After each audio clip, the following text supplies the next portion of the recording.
The door opened without a knock. Duke Moretti's hand was under the desk and around the pistol before he even looked up. 11 years of survival compressed into a single reflex. When he saw who it was, he didn't let go. Maria. The maid. Navy uniform, white apron, hair pulled back in its usual tight bun. She had worked this office for 4 years. She arrived at 6. She left before 7. In all that time, she had never once appeared at 11:43 at night, and she had certainly never looked like this. The blood was completely gone from her face. The exterior posts, she said, and her voice was barely a sound, controlled, surgical, the whisper of someone who understood that the walls might be listening. All 6 of them, Mr. Moretti. Dark. I walked the east stairwell up from the 3rd floor. The landing checkpoints are empty too. She leaned forward and pressed both palms flat on his desk. Her hands were shaking. Her eyes were not. I noticed the first post at 11:15. I checked every other one before I came to you because I needed to be certain. Duke was already reaching for the phone. Dead. He tried the secondary line. The emergency channel. The private encrypted extension that had never failed in 6 years of operation. Dead. Dead. Dead. He stood, pulled the pistol from under the desk, and crossed to the security panel behind the Manhattan skyline painting on the east wall. Biometric pad. 6 monitors flickering to life. 5 exterior cameras showed empty posts. The 6th showed the lobby. 9 men in black tactical gear coming through the revolving doors. No insignia. Moving in the practiced, unhurried formation of men who had been promised no one would stop them.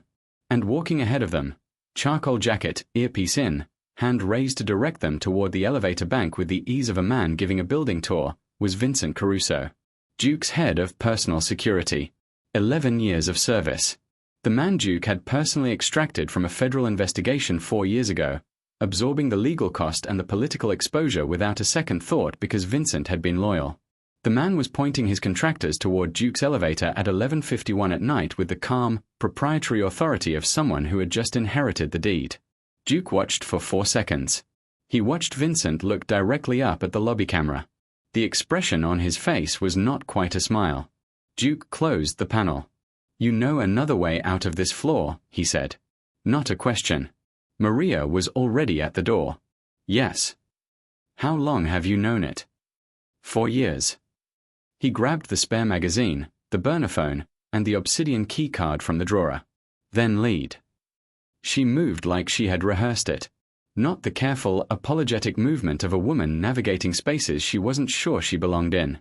Fast and direct, scanning the corridor left and right before stepping out, turning immediately away from the elevator bank, away from the main stairwell where he could already hear, faint, rhythmic, climbing, the percussion of tactical boots on concrete. They were already inside. Already moving up. Maria took a narrow auxiliary hallway he had passed 1,000 times without registering, a maintenance corridor running along the building's interior skeleton, lit by a single humming fluorescent strip. She moved through it from memory, past the electrical junction, past the HVAC access door, past a fire cabinet with a small deliberate scratch along its lower corner that he now understood was not damage. She stopped at a grey steel door at the corridor's end and opened it with a key from her apron pocket. Beyond it, a concrete staircase, unlit, descending in a tight spiral. "Staff egress," she said. "Installed during the 2019 renovation for fire code compliance. Not on any publicly filed floor plan. It connects to the sub-basement, which connects to the north parking structure." She looked at him. "Vincent doesn't know it exists." "How do you know he doesn't?" "Because I'm the one who made sure he never found out." They went down. They had been in the sub-basement corridor for 3 minutes when the door at the far end opened. 2 men. Flashlight beams cutting the dark. The half-second of recalibration when the light hit Duke and Maria, the brief, visible adjustment of professionals who hadn't expected anyone down here, was all the window there was, and Duke used every millisecond of it. He pulled Maria sideways into a recessed doorway with one arm, put himself between her and the corridor, and the next 4 seconds were loud and definitive. 1 man down. 1 retreating through the door with a wound that would slow him, his footsteps accelerating upward, going for reinforcement. Duke pressed flat against the wall. Listened. Looked at Maria. Unhurt. Breathing hard but controlled, running a calculation behind her eyes. "They know we're down here," he said. Then we have 4 minutes. She was already moving. Possibly 3. You're remarkably calm. You're remarkably slow.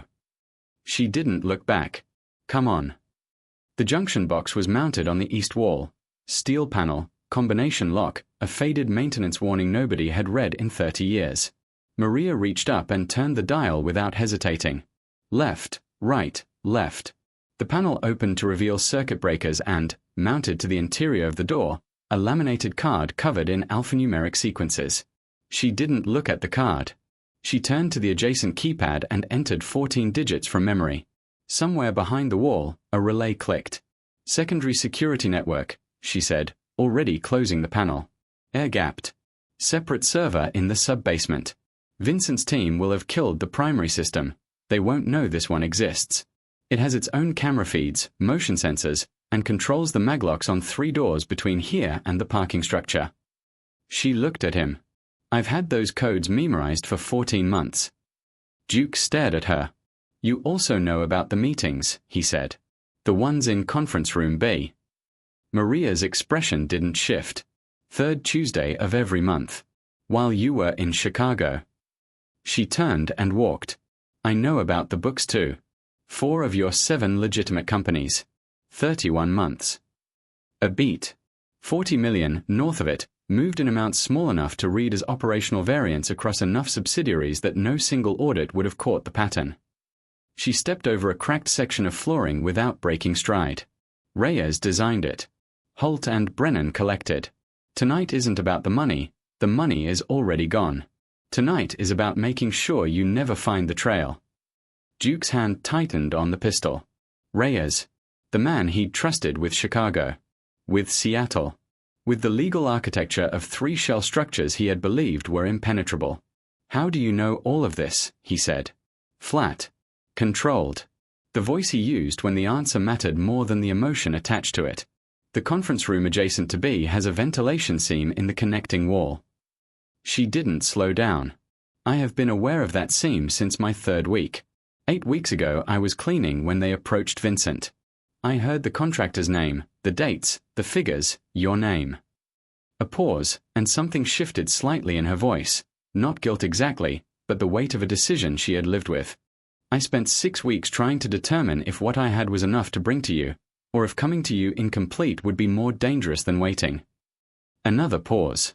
I waited too long. I know that. They reached the boiler room.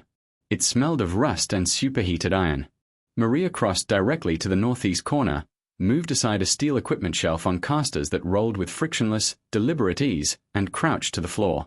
The concrete here looked identical to the rest of it, except for a hairline seam forming a rectangle and a pull ring flush with the surface, painted the same gray. She hooked 2 fingers in and pulled. The trapdoor rose on hydraulic hinges. Silent. Counterweighted. Opening onto a ladder descending into complete darkness. Duke looked at it. This wasn't in any schematic. It predates the building. She swung onto the ladder. Prohibition-era access route. Sealed off in 1987, removed from municipal records. I found a reference in the original 1931 architectural survey at the city archives. She looked up at him from the dark. It took me 7 weeks to locate. Duke looked down at her, this woman in her navy uniform at the bottom of a hidden ladder in the floor of his building, and said nothing for a moment. Then he climbed down after her. The tunnel ran north-northwest. Older concrete, lower ceiling, the smell of earth and cold standing water and a century of stillness. Maria had a slim flashlight from her apron, its beam precise and unwavering. Duke moved 2 steps behind her, pistol up, watching the dark at their backs. Why? He asked. She knew what he meant. Not the surveillance, not the codes, not the 7 weeks in the archives. Why any of it? 9 years ago, she said, your organization put my brother into witness protection after he testified against the Caruso family. The original indictment, not Vincent's branch. His uncle's. Her voice stayed even. Factual. You gave the order that kept him alive.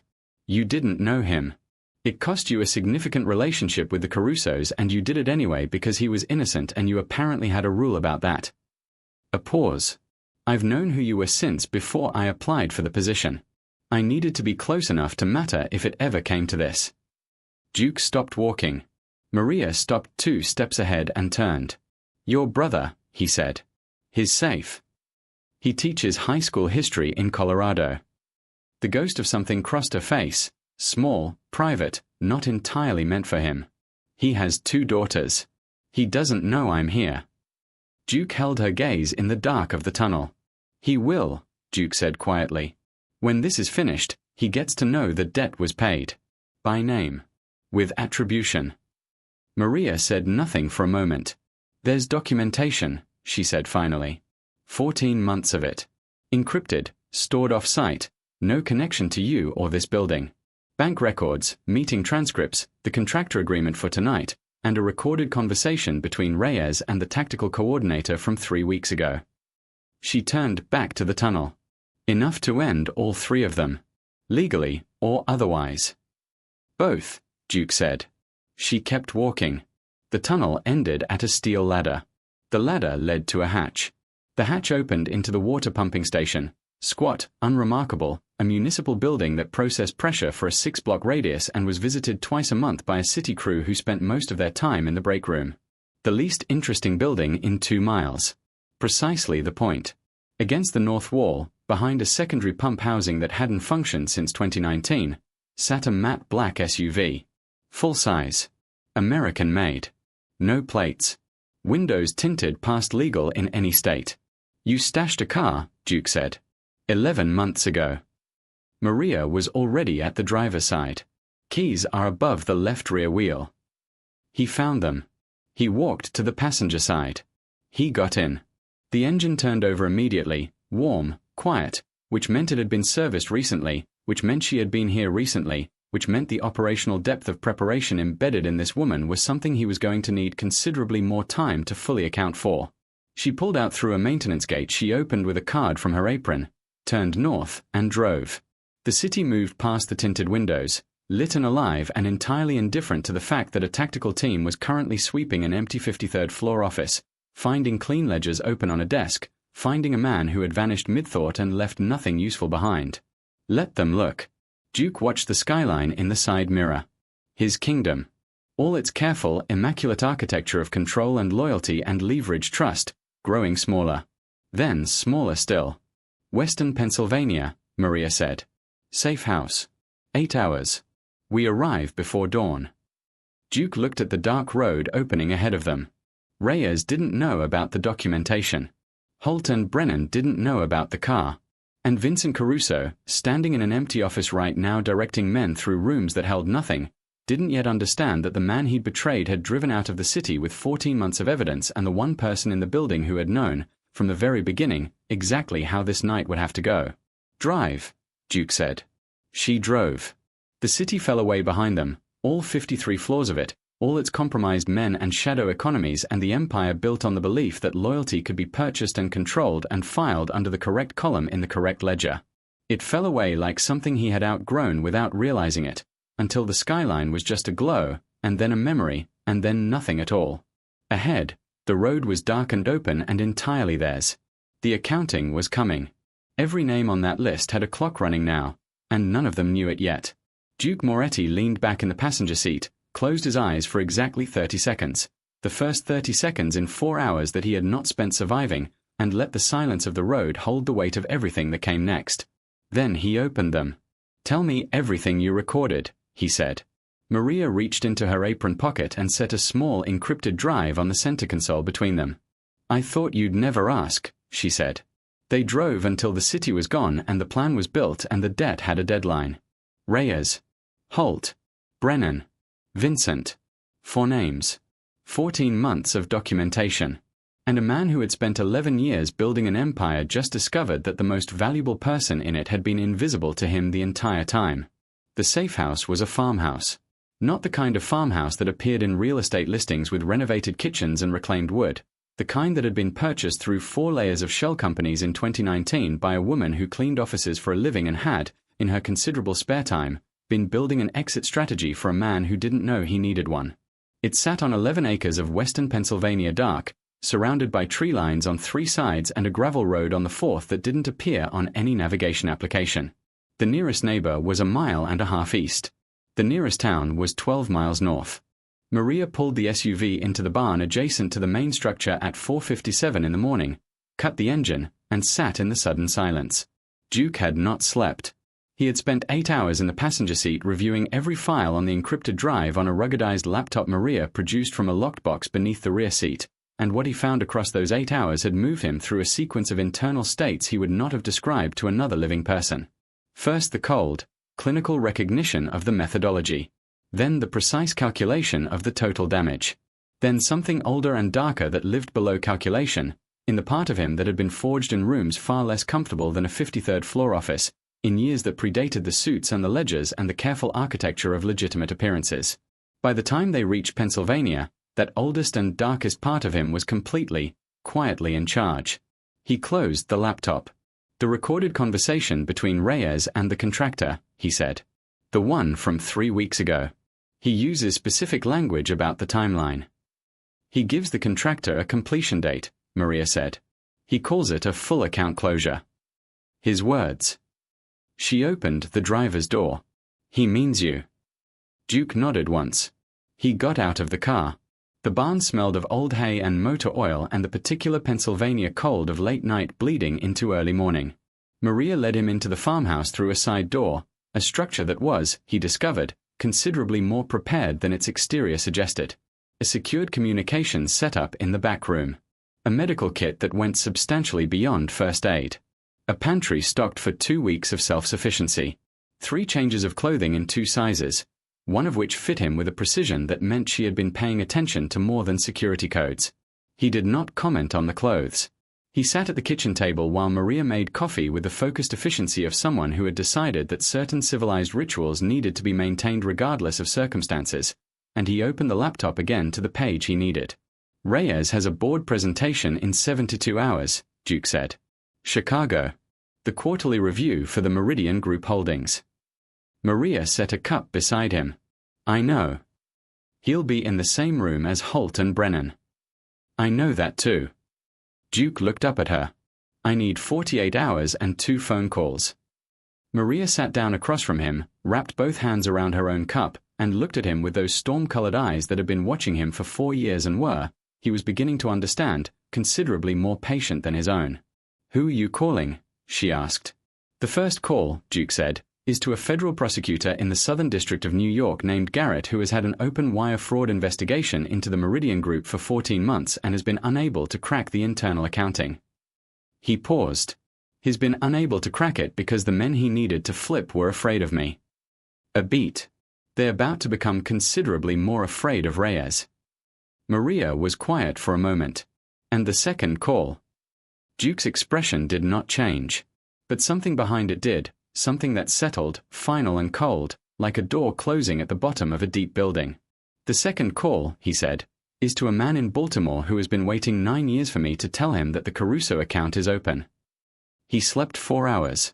Maria slept 3. When Duke came back to the kitchen at 9 in the morning, she had already decrypted the secondary file partition on the drive, the one he hadn't yet reached, and printed 47 pages of financial documentation that she had arranged on the table in a sequence so organized it constituted its own argument. Chronological on the vertical axis, by company on the horizontal, with handwritten margin notations in a precise, small print that identified every irregularity and cross-referenced it to the corresponding meeting transcript. Duke stood in the kitchen doorway and looked at the table for a long moment. You prepared this for a prosecutor, he said. I prepared it for whoever needed it, Maria said, without looking up from the page she was annotating. I didn't know which direction this would go. You thought I might not survive last night. I thought there were several possible outcomes. She set down her pen. I wanted the documentation to be usable regardless of which one occurred. Duke sat down across from her and looked at the 47 pages. At the months of work laid out in that small, precise handwriting. At the margins full of notations that represented, he now understood, a woman sitting in a room adjacent to a ventilation seam and listening and remembering and writing it all down in the hours after, alone, carrying the weight of it with nowhere to put it. You could have gone to the FBI yourself, he said. I could have. She met his eyes. The documentation implicates your organization structurally, not just your partners. A prosecutor working without your cooperation would have had to take everything down, including the parts that keep certain people protected. She paused. Including my brother's arrangement. Duke absorbed this. So you needed me alive and cooperative, he said. I needed you alive and informed, Maria said. What you did with the information was always going to be your choice. He looked at her for a long moment. The morning light through the farmhouse window was thin and grey and honest, the kind of light that didn't flatter anything, that showed every surface as it actually was. In it, he saw a woman of perhaps 34 who had spent 4 years in a Navy uniform being invisible in the edges of his world and had used every minute of it to do something extraordinary. Your brother, Duke said. What's his name? Maria's expression shifted, something softened, briefly, at the corner of her eyes. Tomas. Tomas, Duke repeated. He nodded slowly. He gets a phone call tonight. From me. Directly. He should know his sister is the most capable person I have encountered in 20 years of this business. He paused. I intend to tell him that in those words. Maria said nothing. She looked down at the table. When she looked back up, the softness was contained again, professional, but it had been there and they both knew it. Make your calls, she said. We have 72 hours. The first call lasted 40 minutes. Federal prosecutor Edwin Garrett of the Southern District of New York listened without interrupting, which Duke respected, and asked 4 questions at the end, which Duke respected more. By the time the call ended, a secure digital transfer of the complete documentation package was already moving through an encrypted channel to a government server, and a federal grand jury that had been stalled for 14 months was, as of that morning, no longer stalled. Garrett asked, near the end, whether Duke understood the implications of his own cooperation. Duke said he understood them precisely. Garrett said the Southern District would be in touch within 24 hours regarding the terms. Duke ended the call and sat quietly for a moment. Then he made the second one. The man in Baltimore answered on the first ring. He always answered on the first ring. It was one of the things Duke had valued about him, back when the Caruso situation had been an active problem rather than a 9-year-old resolution. The conversation was short. Specific. When Duke ended it, he set the phone down and looked out the farmhouse window at the Pennsylvania tree line, bare and gray in the November morning, and felt the machinery of consequence begin to move. Vincent Caruso had made a choice. Every choice had an architecture of outcomes, and Duke had spent his career being the man who determined what those outcomes looked like. Vincent had known that when he made his choice. He had made it anyway. That was, in the end, the part Duke found least forgivable. The Chicago board meeting was on a Thursday. Reyes walked into the Meridian Group's 44th floor conference room at 9 in the morning in his best suit, carrying the quarterly review materials he had spent the previous week preparing, flanked by Holt and Brennan, who wore the particular settled confidence of men who believed the most dangerous obstacle between them and everything they wanted had been permanently removed 48 hours ago. They found federal agents instead of board members. The arrests were simultaneous, Reyes in Chicago, Holt at his home in Winnetka, Brennan at a hair attempting to board a flight to Zurich with a one-way ticket and a bag containing $300,000 in sequence currency. The indictments named 31 months of wire fraud, money laundering, and conspiracy. The documentation package was, according to the assistant U.S. attorney who processed the arraignments, among the most comprehensively organized evidence submissions she had encountered in 14 years of federal prosecution. Duke watched the news break on a laptop in the Pennsylvania farmhouse kitchen. Maria stood beside him, one hand resting on the back of his chair, and said nothing. The anchor on the newsfeed was describing the Meridian Group investigation as a years-long federal operation. Duke almost smiled at that. Years-long, he said. 14 months, Maria said. But who's counting? He looked up at her. She was watching the screen, her expression composed, professional, the particular careful neutrality of a woman who had not yet decided what she was allowed to feel. But her hand was still resting on the back of his chair, and she had not moved it, and Duke Moretti, who noticed everything, who had simply chosen for 4 years not to look, noticed it now. Sit down, he said quietly. She looked at him. You've been standing at the edges of rooms for 4 years, he said. Sit down, Maria. She sat today. Not in the chair across the table, the distance chair, the employee chair, but in the one beside him, close enough that when he turned to face her, they were simply 2 people at a kitchen table in the early morning watching the architecture of a betrayal come down on a laptop screen. Tomas, Duke said. I owe him a call.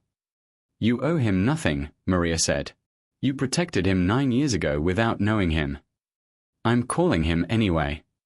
Maria looked at him for a moment. Then she took her phone from her pocket and pulled up a number and set it on the table between them. Duke picked up the phone. The call connected on the second ring. A man's voice, warm, slightly cautious, the voice of someone who had learned, through hard experience, to treat unexpected calls with careful attention. Tomas, Duke said. My name is Duke Moretti. Your sister is sitting next to me, and she is safe. I'm calling because she spent 4 years doing something remarkable, and the person who most needs to know that is you. On the other end of the line, there was a silence. And then, quietly, the sound of a man who had been carrying the weight of an old fear for 9 years setting it down. Maria looked at the table. Her jaw was tight. Her eyes were bright with something she was not going to allow to become tears at this particular moment, in this particular kitchen, in front of this particular man. Duke watched her and said nothing about it. He talked to Tomas for 20 minutes. About the documentation, about the arrests, about the Caruso matter being finally, fully, and permanently concluded. About the fact that the arrangement protecting Tomas was not going away, was in fact being reinforced as part of Duke's cooperation agreement with the Southern District, his name specifically protected in the terms. When he ended the call and set the phone back on the table, the farmhouse was very quiet. Thank you, Maria said. Her voice was steady. Everything about her was steady. No, Duke said. That's the wrong direction. He turned to face her fully, in the honest grey morning light that showed every surface as it actually was. I had 42 men in that building. I paid them well. I trusted them with my life. He paused. One of them sold me to the highest bidder. One of them I don't have an accounting for yet. The rest of them swept an empty office on the 53rd floor and found nothing. He held her gaze. You walked dark stairwells alone at 11 at night to verify what you were seeing before you brought it to me. You built a 14-month case. You stashed a car 11 months ago. You went to the city archives in February. He paused again. In February, Maria. She almost laughed. It was small and surprised and completely genuine, and it changed her face entirely, and Duke stored that image somewhere it would not get lost. I want to offer you a position, he said. A real one. Not furniture. Not invisible. A position that reflects what you actually are and what you actually did. He paused. If you want it. Maria looked at him for a long, considering moment. The storm-colored eyes that had been watching him for 4 years, that had seen everything he'd chosen not to show, that had found a ventilation seam and used it to save his life. What's the title? She asked. Duke thought about it. Whatever you decide it should be, he said. Outside the farmhouse window, the Pennsylvania morning was getting lighter. The tree line was sharpening against a sky that was moving, slowly, from grey toward something cleaner. The gravel road that didn't appear on any navigation application was empty and still. Somewhere in Chicago, 3 men were in federal custody. Somewhere in Baltimore, a 9-year account was being settled. Somewhere in Colorado, a high school history teacher was sitting with the phone in his hand and 2 daughters somewhere in the house, feeling the specific overwhelming lightness of a weight he had stopped noticing because he had carried it so long. And in a farmhouse in western Pennsylvania, a man who had built an empire on the precise control of everything sat at a kitchen table with the most capable person he had ever met and felt, for the first time in longer than he could honestly remember, that the room he was in was exactly the right size. I'll think about the title, Maria said. Take your time, Duke said. She picked up her coffee. He picked up his. The morning came in through the window, honest and unhurried, and neither of them said anything else for a while, and it was enough. And that is how it ends, not with a body count, but with a reckoning. Not with an empire restored, but with something rarer, a man who finally learned to look at the person standing in the corner of the room. Reyes, Holt, and Brennan are in federal custody. Vincent's clock is running. Tomas is free in a way he hasn't been in 9 years. And Duke Moretti, the man who did not tolerate interruptions, was interrupted by the one person who was worth it.